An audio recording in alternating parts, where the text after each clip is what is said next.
Graça e paz em Cristo Jesus, nosso Senhor. Vamos abrir as Escrituras no livro de Atos dos Apóstolos, capítulo 9, versos 10 a 19. Atos, capítulo 9, versos 10 a 19. Diz assim a palavra de Deus: Ora, havia em Damasco um discípulo chamado Ananias. Disse-lhe o Senhor numa visão: Ananias, ao que respondeu: Eis-me aqui, Senhor. Então o Senhor lhe ordenou: Dispõe-te e vai à rua que se chama Direita, e na casa de Judas procura por Saulo, apelidado de Tarso, pois ele está orando. E viu entrar um homem chamado Ananias, e impor-lhe as mãos para que recuperasse a vista. Ananias, porém, respondeu: Senhor, de muitos tenho ouvido a respeito deste homem, quantos males tem feito aos seus santos em Jerusalém. E para aqui trouxe autorização dos principais sacerdotes para prender a todos os que invocam o teu nome. Mas o Senhor lhe disse: Vai, porque este é para mim um instrumento escolhido, para levar o meu nome perante os gentios e reis, bem como perante os filhos de Israel. Pois eu lhe mostrarei quanto lhe importa sofrer pelo meu nome. Então Ananias foi, entrando na casa, impôs sobre ele as mãos, dizendo: Saulo, irmão, o Senhor me enviou a saber, o próprio Jesus que te apareceu no caminho por onde vinhas, para que recuperes a vista e fiques cheios do Espírito Santo. Imediatamente lhe caíram dos olhos como que umas escamas e tornou a ver. A seguir levantou-se e foi batizado. E depois de ter se alimentado, sentiu-se fortalecido. Então permaneceu em Damasco alguns dias com os discípulos. Vamos orar. Deus amado, Deus santo, nesse instante nós nos colocamos humildemente diante da Tua palavra e rogamos ao Teu Santo Espírito que nos conduza a toda a verdade. Nesse dia que é do Senhor, o domingo, o deleitoso e santo dia do Senhor, nós pedimos que a Tua palavra encontre morada em nossos corações e que possamos assim crescer na graça e no conhecimento do Senhor. Oramos em Cristo e para a glória dele. Amém. Meus irmãos, o livro de Atos dos Apóstolos é um livro singular quando nós tratamos a respeito do ministério apostólico e também do ministério que segue a igreja a partir da ressurreição e da ascensão do nosso Senhor Jesus Cristo.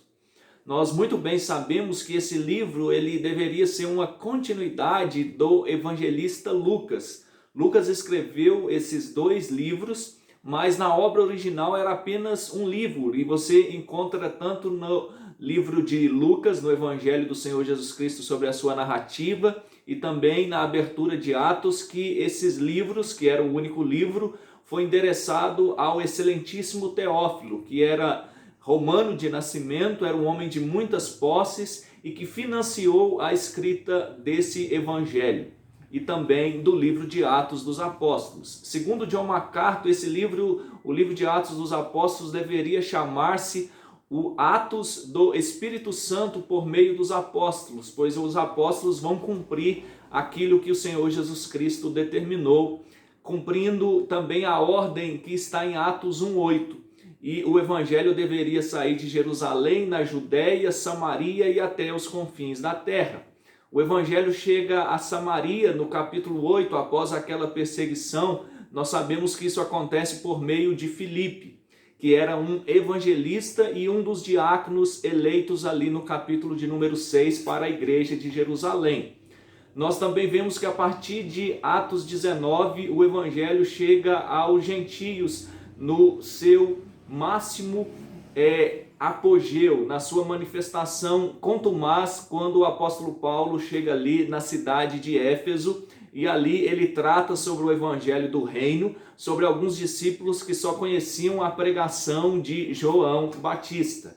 Então, queridos, em Atos 28 nós temos o apóstolo Paulo chegando em Roma, e ali ele é preso, mas observe que a capital do império já tinha alcançado a mensagem do evangelho. Em apenas 30 anos, o evangelho saiu ali de Jerusalém e alcançou todo o mundo habitado naqueles dias. Isso é tão forte que Paulo lá em Colossenses vai dizer, e esse livro de Colossenses foi escrito quando Paulo estava preso na cidade de Roma, entre os anos 60 e 62, foi uma prisão domiciliar, que o evangelho havia sido pregado para toda criatura debaixo do céu. Não todos os homens, mas todas as nações já tinham tido essa oportunidade de ouvir a respeito do evangelho. Queridos, e nesse período de pandemia não muda a necessidade e a urgência que eu e você temos de compartilhar o evangelho. Queridos, o apóstolo Paulo ele é conhecido como o maior missionário que a terra já teve. Ele é conhecido como aquele que mais anunciou sobre o nosso Senhor Jesus Cristo. Queridos, mas quando nós lemos esse texto, nós vamos perceber o momento inicial da sua vida santificada, o momento inicial da sua vida transformada pelo Evangelho. E nós aprendemos algumas lições aqui bastante preciosas. Primeiro, nós precisamos nos lembrar do capítulo 9, dos versos 1 até o verso de número 9, quando o apóstolo Paulo ele tem autorização ali dos principais sacerdotes de Jerusalém para que ele se dirija à cidade de Damasco, diz o verso de número 2, aqueles que eram chamados do caminho. Naquele momento os cristãos ainda não eram chamados por esse nome, eles vão passar a ser chamados de cristãos lá em Antioquia, como o próprio livro vai reproduzir isso depois, se você continuar lendo esse livro. Pois bem, então nós temos o versículo de número 4, aonde o Senhor Jesus Cristo aparece ao apóstolo Paulo. O apóstolo Paulo, então, ainda chamado de Saulo. Se você recorrer a Atos 13, versículo 9, você vai perceber que ele tinha os dois nomes. Ele era judeu de nascimento e o seu nome judaico era Saulo. E o seu nome romano era Paulo, pois ele era da Cilícia e por isso ele era cidadão romano, assim por direito de nascimento. O seu nome Saulo judeu, o seu nome Paulo romano. Depois ele passou não mais a adotar o nome Saulo, pois ele ficou muito associado com a perseguição. Queridos, vale salientar que no Antigo Testamento nós temos várias vezes aquilo que é chamado de teofania, que são manifestações visíveis do nosso Senhor Jesus Cristo no Antigo Testamento.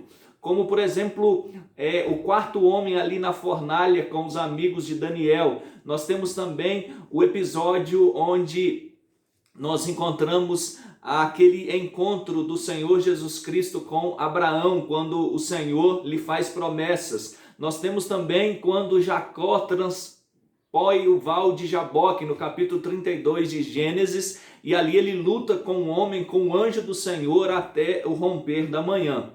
Todas estas manifestações preparam para a vinda do nosso Senhor Jesus Cristo, ele que é a expressão viva do ser de Deus. Segundo Hebreus 1, de 1 a 4, o Senhor Jesus Cristo, ele é a manifestação contumaz, a revelação final de Deus, e por isso nós não acreditamos que desde que o cânon fechou, existem novas revelações do Espírito.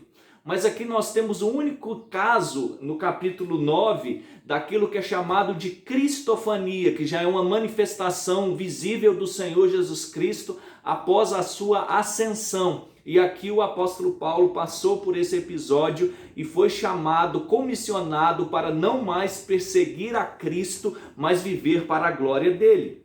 Olha então o que diz o versículo de número 6. Os seus companheiros de viagem pararam emudecidos, ouvindo a voz, não vendo contudo ninguém. Apenas Paulo foi participante da visão na sua completude.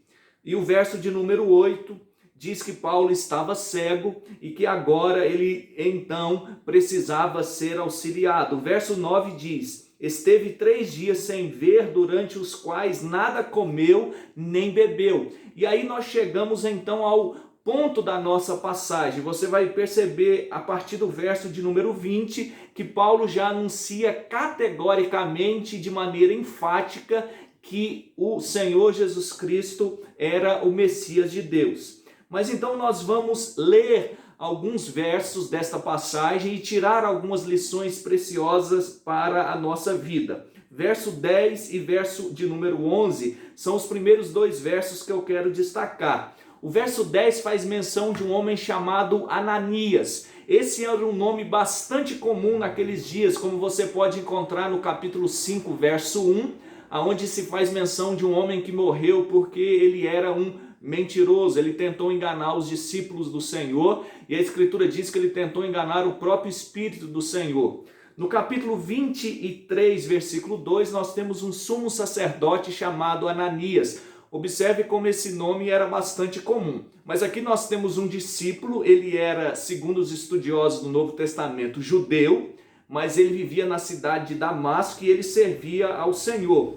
Então a Escritura diz: disse-lhe o Senhor numa visão, parte B, Ananias, ao que respondeu, eis-me aqui. Nós vemos a prontidão dele em obedecer, assim como aconteceu com Samuel, quando ainda criança foi chamado por Deus. Observe a importância do homem ser dedicado no serviço do Senhor e ser obediente a Ele. É claro que hoje o Senhor não se manifesta mais dessa maneira, como eu já disse, citando Hebreus 1, 1 e 2. Mas nós precisamos olhar para as Sagradas Escrituras e sempre ter disposição em obedecer. Como que nós dizemos, eis-me aqui, Senhor, faça-se a tua vontade na nossa vida, amando os mandamentos de Deus e guardando a sua palavra.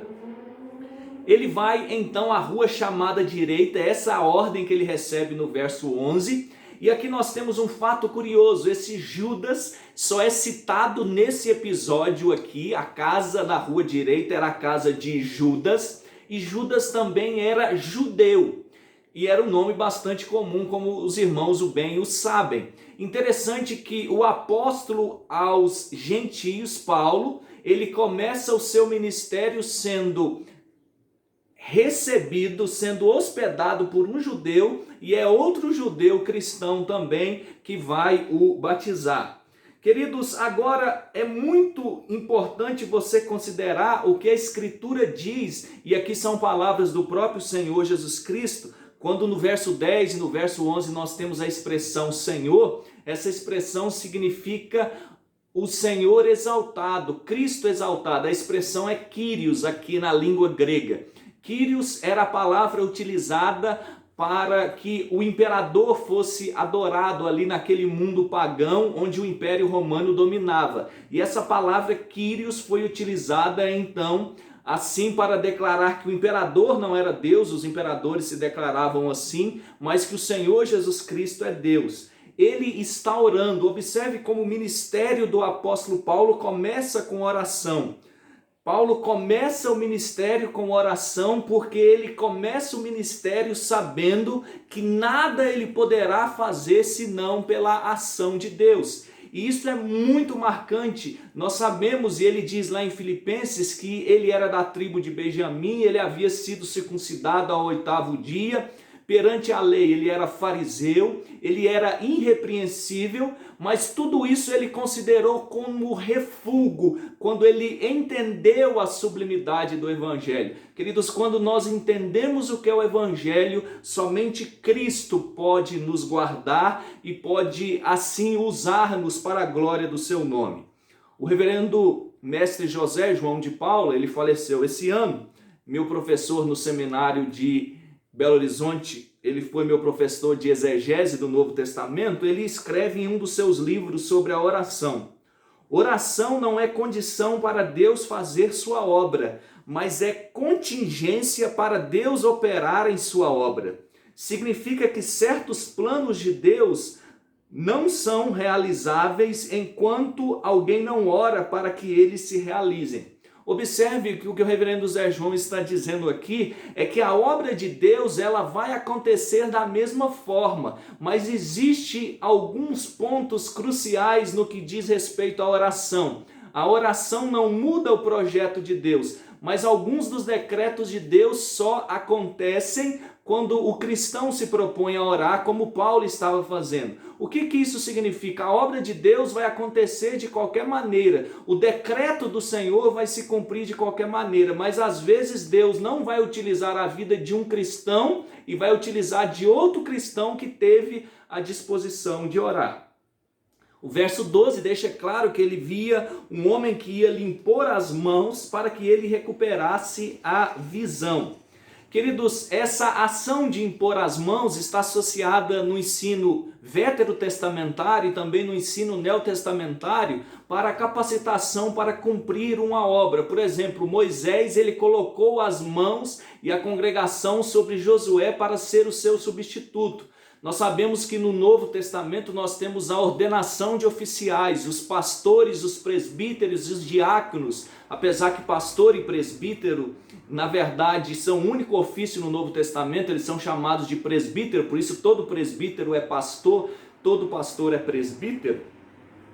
Eles são ordenados assim pelo presbitério com a imposição de mãos. Mas você se lembra, Paulo ele foi chamado para ser apóstolo de Cristo, e eu vou comprovar isso daqui a pouco lendo um outro texto, mas aqui a obra específica que se relata é que Ananias, servo do Senhor, provavelmente ele até era um oficial da igreja na cidade de Damasco, segundo os estudiosos, por isso ele tem autoridade para batizar, como ele o fez quando já no encontro com o apóstolo Paulo, segundo o relato de Lucas no verso 18. Todavia, ele não impõe as mãos para conceder um ofício ou uma autorização do ofício. Paulo, ele era apóstolo, porque a imposição de mãos como ordenação é uma atitude de obediência, autoridade e submissão. Obediência, autoridade e submissão. Por que autoridade? Você reconhece o ofício do homem que está sendo ordenado. Você, como ordenado, se coloca em submissão ao exame do conselho, do concílio, do presbitério. E você, em submissão, se ajoelha, reconhecendo toda a necessidade da graça de Deus. Mas Paulo não foi assim ordenado, o seu chamamento foi do próprio Cristo. Ele só apenas iria receber a imposição de mãos e ele sabe disso por meio da oração, por meio ali da pessoa de Ananias. Isso é tão sério que o apóstolo Paulo, aí sim tratando sobre ordenação, não é o caso aqui, o caso aqui seria a cura. Em 1 Timóteo 5,22, Paulo escreve: a ninguém imponhas precipitadamente as mãos, não te torne cúmplices de pecados de outrem, conserva-te a ti mesmo puro. Observe como Paulo instrui a Timóteo como pastor a não ordenar alguém de qualquer maneira. Então, os versos 13, queridos, até o verso de número 15, nós encontramos a preocupação de Ananias. Ele diz que tem escutado muito a respeito desse homem e que muito sofrimento ele tem produzido, que ele recebeu cartas para, assim, na realidade, fazer com que os irmãos sofressem, pelo relato do verso 1 a 2, e essa autorização eram cartas que permitiam que Paulo prendesse, que Paulo matasse, se por acaso assim ele quisesse, aqueles que serviam ao nosso Senhor Jesus Cristo. Segundo Atos capítulo 8, versículo 1, diz que Saulo ele consentiu, ele foi favorável, ele foi apoiante da morte de Estevão. Mas os versos 15 e 16 eu gostaria que você preste atenção, mesmo a escritura deixando claro que Ananias sabia que Paulo, Saulo de Tarso, era um homem perigoso. Os versos 15 e 16 diz: mas o Senhor lhe disse: vai, porque este é para mim um instrumento escolhido para levar o meu nome perante os gentios e rei, bem como perante os filhos de Israel, pois eu lhe mostrarei quanto importa sofrer pelo meu nome. Então Jesus Cristo responde: esse é um vaso escolhido. Eu quero que você considere que Ananias, ele tinha total consciência que Paulo era um homem perigoso, e ele tinha consciência também do que o pecado fez pelo homem desde a queda em Adão, e que somente a regeneração pode mudar a disposição corrupta do coração. Certa vez Calvino, ele escrevendo sobre a condição ímpia do homem sem a graça de Deus, ele disse: não teremos uma ideia adequada do domínio do pecado, a menos que nos convençamos dele como algo que se estende a cada parte da alma, e reconheçamos que tanto a mente quanto o coração humanos se têm tornado completamente corrompido. Diz assim o reformador genebrino. Observe, depravação total. todo o seu coração, a sua alma foi corrompida pelo pecado. Todo homem está nessa condição sem o auxílio da graça de Deus. E quando se tratava de Paulo, Saulo de Tarso, e assim Ananias tinha consciência, ele já era conhecido por ser um homem vil, por ser um homem frio, por ser um homem violento, por ser um homem que perseguia a igreja do Senhor por um zelo cego, ainda que ele era zeloso achando que eles estavam quebrando a lei de Moisés, os cristãos, dizendo que Jesus Cristo era o Messias. A resposta de Cristo é: ele será um vaso escolhido para levar o evangelho, e ele vai aprender a sofrer pelo meu nome. Se você ler a segunda carta aos Coríntios, no capítulo 11, ali nós temos uma lista exaustiva, ainda que a lista não é completa, porque depois que Paulo passa a concluir a segunda carta aos Coríntios, ele ainda sofre muito pelo evangelho, mas ali nós temos uma lista muito grande sobre os seus sofrimentos. Queridos, mas eu quero que você preste atenção na expressão instrumento para levar o meu nome, o nome de Cristo exaltado. Queridos, nós vivemos um período de crise na pregação, onde tem se faltado pregações bíblicas, e essa frase está direta relacionada à pregação verdadeira. E nós vivemos então um declínio na pregação nos nossos dias. O reverendo doutor Paulo Roberto Batista Anglada, ele em um dos seus livros, um livro muito bom, eu indico para você, Pregação Reformada, ele vai tratar sobre por que a pregação bíblica e verdadeira está em declínio nos nossos dias. Diz o reverendo Paulo Anglada: é a aversão do homem moderno a verdades objetivas. Na sociedade pós-moderna não há mais lugar para verdades concretas ou absolutas. Cada pessoa tem a sua verdade. O homem moderno não quer que lhe digam o que é verdadeiro ou certo. Ele quer discutir sobre tudo e o sermão não dá oportunidade para discussão. O homem pós-moderno, ele não quer mais ouvir falar sobre verdades absolutas. Inclusive, ele acha que verdades absolutas não existem. Mas então a Escritura é bastante clara a nos declarar que ela é autoritativa. 2 Timóteo 3, 16 e 17. A Escritura toda é suficiente para que possamos viver uma vida que agrade a Deus. E aí o reverendo Paulo Anglada diz que o sermão não dá essa oportunidade, porque o sermão bíblico diz para o homem de qualquer época, não apenas o homem moderno, que a verdade de Deus é o que nós precisamos seguir. Mas então, queridos, o verso 17 e 18, nós temos algo impressionante. Ananias chega até a presença do apóstolo Paulo, ele já o chama de irmão, ele reconhece que ele foi regenerado pela obra de Deus, ele reconhece que ele não é mais um homem perigoso, mas ele é um homem transformado pela graça. O verso 18 diz que cai dos seus olhos como que escamas ao Ananias impor-lhe as mãos, e ele assim está recuperado da sua saúde. No verso 19 diz que ele descansa durante algum tempo, ele se alimenta, porque o verso 3 diz que ele estava 3 dias sem se alimentar. Agora olha o que diz o verso 20. E logo Paulo pregava nas sinagogas a Jesus, afirmando que este é o Filho de Deus.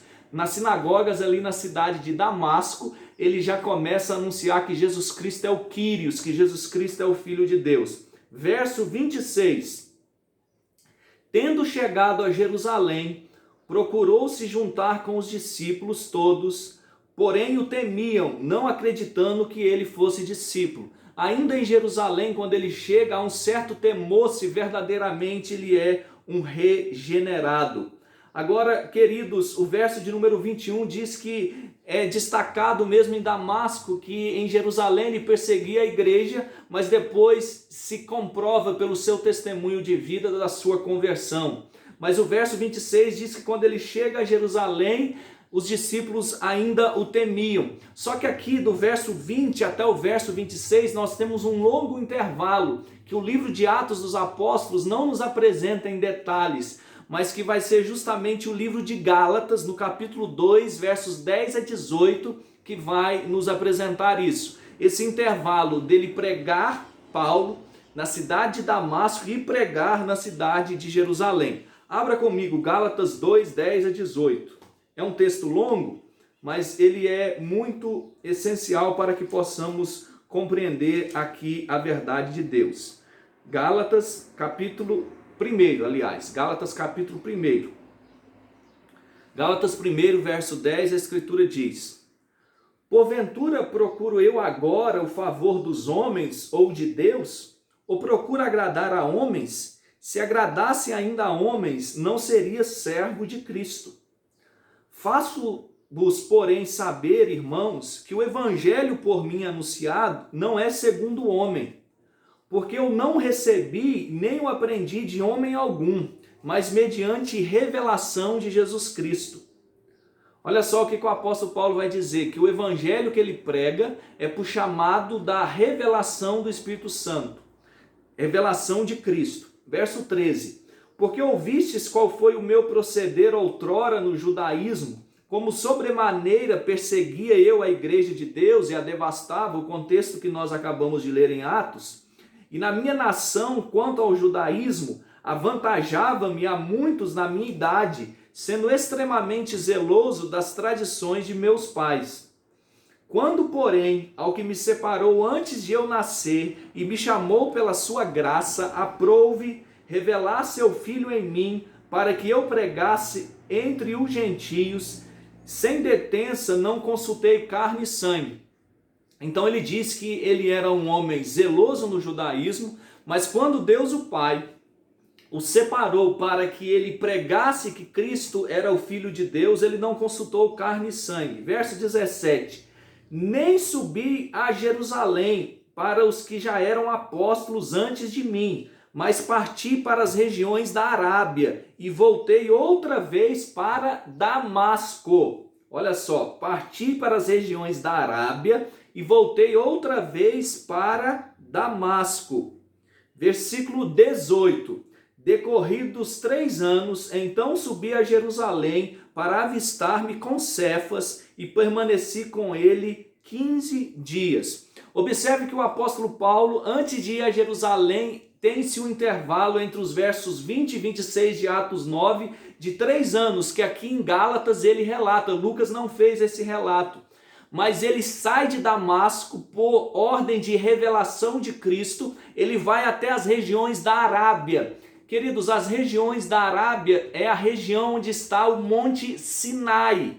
E foi no Monte Sinai, você sabe, que Moisés recebeu os 10 mandamentos. Então observe que muitas pessoas às vezes discutem o apostolado de Paulo, não nos nossos dias, mas nós sabemos nos dias do Novo Testamento, como a igreja de Corinto, ou algumas pessoas hoje ainda se perguntam, mas como que ele foi apóstolo se ele não chegou a caminhar 3 anos com o Senhor Jesus Cristo como os demais discípulos? Paulo sim, teve os seus 3 anos entre Damasco e principalmente na região da Arábia, na região do Monte Sinai, que é uma região essencial para compreender a história do Antigo Testamento. Ele então está por meio de revelação com o Senhor Jesus Cristo. E observe o que ele diz no verso 12, porque eu não recebi nem aprendi de homem algum, mas mediante revelação de Jesus Cristo. Então Jesus Cristo também dedicou os seus 3 anos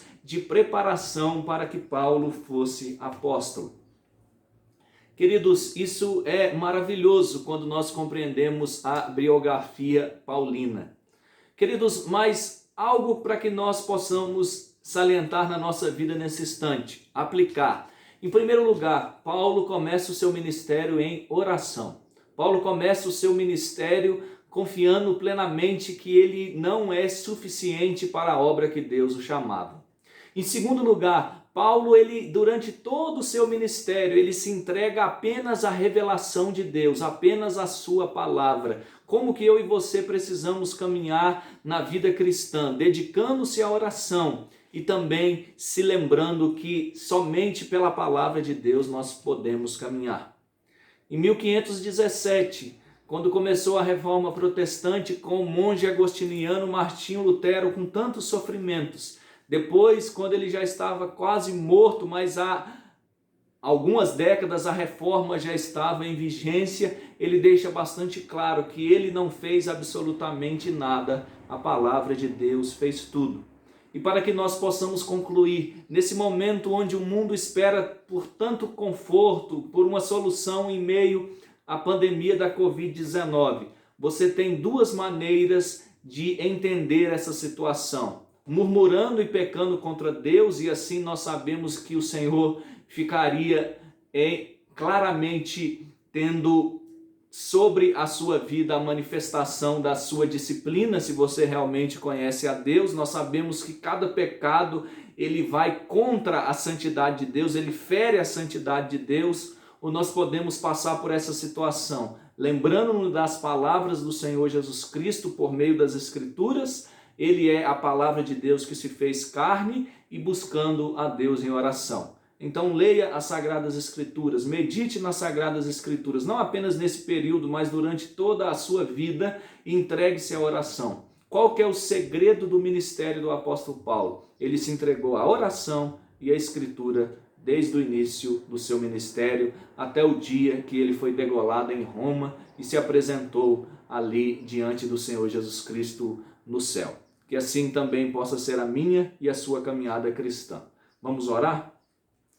Deus bendito, Deus santo, louvamos ao Senhor pela tua palavra, porque ela é viva e eficaz. Pedimos que o Senhor nos auxilie a aplicá-la em nossas vidas.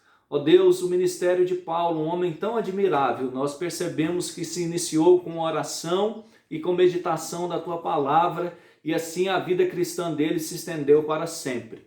Que assim seja conosco, que possamos sempre amar a oração e a tua palavra. Visita os profissionais da saúde nesse momento delicado que vivemos, os nossos governantes. Pedimos em breve que uma vacina seja providenciada, mas enquanto isso não acontece, nos submetemos ao ensino, à aplicação da tua palavra, à obediência à tua palavra e à vida de oração. Em Cristo Jesus. Amém. E agora, irmãos, que a graça do nosso Senhor e Salvador Jesus Cristo, o amor de Deus, o nosso Pai, e que as sempre ricas e fraternais consolações do Espírito Santo possam estar sobre sua vida, sobre sua família e sobre todo Israel de Deus, hoje e para todo sempre. Amém.